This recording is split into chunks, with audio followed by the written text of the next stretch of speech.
Tales from the Mythos. Unknowable Box. Lost Episode 6. The Color Out of Space. The color in the field. It started with the thing from the sky, a glowing meteor pulsing with colors no man could name. At first, it was exciting.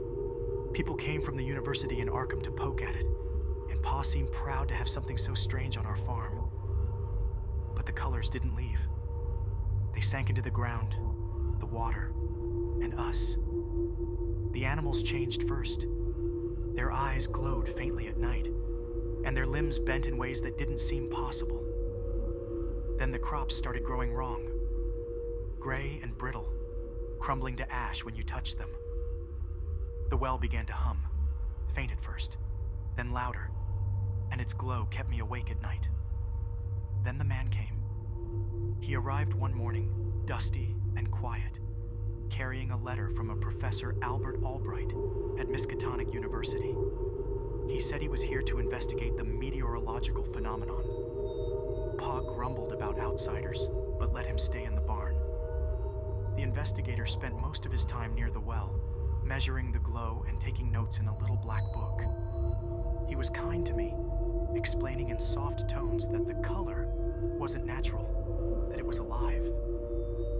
"It's in everything now," he said one night. "The ground, the water, even your animals and crops.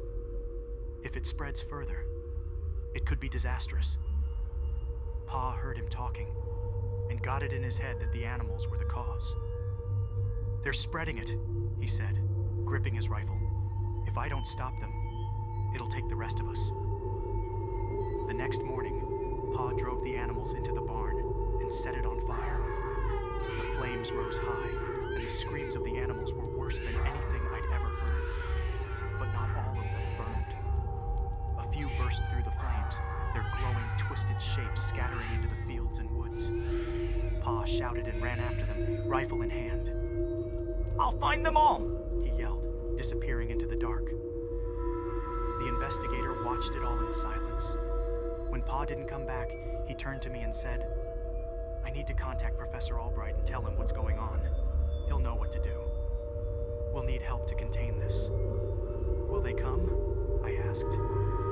"Will they help us?" "I'll do everything I can," he promised, his face pale and drawn. But I saw how he winced when he moved, how his skin glistened with sweat despite the cool air. That night, the hum from the well grew louder, and the glow brighter. I could feel it in my chest, like a second heartbeat.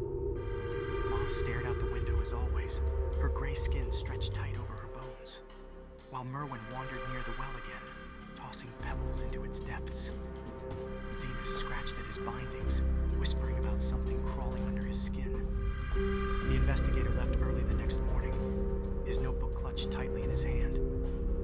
"Stay inside," he said before climbing into his car. "Help is coming. Just hold on. I don't know if we can. Colors everywhere now. Inside us, around us, burning us from the inside out. And I know it's not done with us yet."